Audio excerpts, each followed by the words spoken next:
They don't want you to know, but let me tell you their dirty little secret. PCDA regained control of the Camp John Hay property in Baguio City. Kala namin yung mga post lang na notice to vacate sa mga doors. Comes nung afternoon, iniwan ko yung baby ko. Ito na lang na nagpo-post na din sila ng sticker na do not open, punishable by law. Tsaka wag nyo na maikulong yung mga bata dyan. Oo, nakakulong isipin, pinadlock may tao pa sa loob. Hindi naman, Bata. hindi naman sinasadya yun. Siguro, hindi na nakita yung... Katangahan lang yun nangyari doon eh. Ibig mo siya pinadlock niya, hindi niya Sheriff. Kung may tao sa loob o wala. Ang ginawa ng new management ng PCDA through the sheriff, nilock nila lahat, pinalitan ng lock ng mga units. Eviction ang gusto mangyari ng BCDA. Okay? Patatalsikin po lahat yung mga bumili na yan.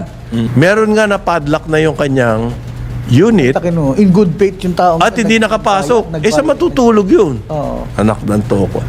Immediate need kasi natin is yung relief from the perceived harassment from BCDA and from the sheriff. Kayo mga pobre, na mawawalan kayo ng investment, everything, lahat ng inyong pinundar dyan sa John Hay. It will be a smooth turnover, no, with fear or doubt sa ating public, no. At the same time, pinapalayas na sila.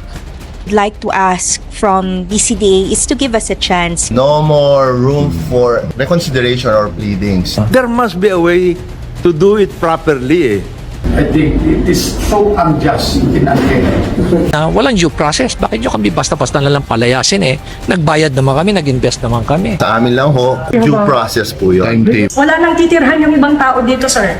You will not be in power forever. Yun na nga eh. So do it properly. Gusto ho natin dito talaga ay magkaroon tayo ng win-win situation, no. BCDA, a legacy of injustice.